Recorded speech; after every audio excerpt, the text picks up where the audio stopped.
আজ একজন সবজান্তা গেঞ্জিওয়ালার গল্প আমি শোনাবো আপনাদের।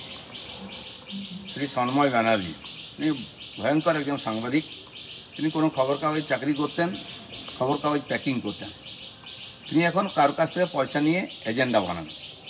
ঠিক আছে, আপনার পেট চালাতে হবে, আপনি চালান। আপনি তো একজন অন্য দাস, আপনি বড় বড় কথা কি বলেন? আপনি যে চ্যানেল চালান না, তার জন্য আমেরিকা থেকে যে টাকা আসে না, যারা পাঠায় তারা আমার বন্ধু। আমিও তাদেরকে একদিন বলেছিলাম যে লোকটা রাষ্ট্রবাদী, একে সাহায্য করো। আজ আপনি সেই টাকায় ফেপে ফুলে উঠে বিজেপিকে ধমকাচ্ছেন, আমার রাজ্য সভাপতির সম্বন্ধে যা না তা বলছেন। হ্যাঁ, দিলীপ ঘোষকে ছেড়ে দিন, আপনার আমার একটা চুলো বাঁকা করতে পারবেন না। আপনি আরএসএসকে জ্ঞান দিচ্ছেন, কি জানেন আপনি আরএসএস সম্বন্ধে? সারা জীবন আরএসএসকে গালাগালি দিয়েছেন, কংগ্রেসিতে বুঝেছেন। আপনি হয়তো ভুলে গেছেন, আপনি যখন যেদিন আপনাকে মমতার পুলিশ তুলে নিয়ে গিয়ে উল্টো করে টাঙিয়ে নেংটো করে পিটিয়েছিল, ছেড়ে দেওয়ার পরে মিডিয়ার সামনে ভো ভো করে কেঁদেছিল। তখন দিলীপ ঘোষ রাজ্য সভাপতি ছিল বিজেপি, আপনার হয়ে আমি প্রতিবাদ করেছিলাম, স্পেশালি প্রেস কনফারেন্স করে। তখন কিন্তু আপনি কংগ্রেস করতেন, বিজেপি করেন। শফিকুল্লের মতো সাংবাদিককে যেভাবে অত্যাচার করে রাত 1টার সময় তুলে নেওয়া হয়েছে, দিলীপ ঘোষ প্রথম এগিয়ে এসে প্রেস কনফারেন্স করে প্রতিবাদ করেছে। কালো কোমরের দম ছিল না তার বিরুদ্ধে বলা, যাদের চামচাগিরি করছেন। সেই জন্য আপনার কি তারপরে আপনার ইচ্ছা হলো এমএলএ হবে, আমার হাত ধরে বিজেপিতে আসে, আপনাকে টিকিট দেওয়া হয়, আপনাকে টাকা দেওয়া হয়। হেরে যাওয়ার পরে কাপুরুষের মতো পালিয়ে গেলেন, যে বলছে আমি বিজেপি করি না। কিন্তু কদিন পরে আবার ধরাধরি করে কোঙ্কন রেলে চেয়ারম্যান হয়েছিলেন, 1 লাখ টাকা বেতন পেতেন। খালি এই জন্য উপঢৌকন আপনাদের দেওয়া হতো, আপনি না বিজেপিটা ছেড়ে চলে যান। আপনি এখন কি করেন? আপনি এজেন্ডা তৈরি করছেন, টাকা নিয়ে করুন না।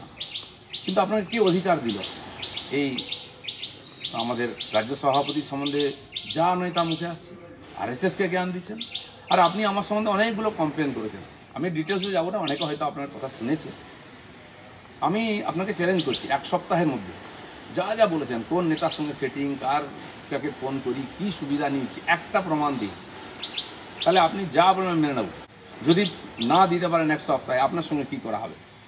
চৌরাস্তায় দাঁড়িয়ে হাত জোড়ো করে সুকান্ত মজুমদার, আরএসএস, দিলীপ ঘোষ এবং সাধারণ পাবলিককে যে ভুল বুঝিয়েছেন, তার জন্য ক্ষমা চাইবেন কি? ভেবে দেখুন, আপনাদের মান সম্মান নেই, আপনি অন্য দাস। দিলীপ ঘোষের সঙ্গে লাগতে আসবেন না, করে খাচ্ছেন খান না। আরে বিজেপিকে গালাগালি দিয়ে এখনও আপনার সংসার চলছে, বিজেপির টাকায় আপনি করে খাচ্ছেন, আর বিজেপিকে চোখ দেখাচ্ছেন। আপনার মতো এত উজবুক লোক তো আমি তো কোনোদিন দেখিনি। সেই জন্য বিপ্লবী হতে যাবেন না, যেমন ছিলেন তেমন ছাড়ুন। আপনার নির্বাচনী প্রচারে আমি গেছিলাম প্রচার করতে, কিন্তু জিততে পারেননি। আপনার যে ইমেজ, আপনার যোগ্যতা, সেটা সবাই জানে। আপনি তামিলদারি করে পেট চালাতে পারেন, এর কিছু করতে পারবেন না।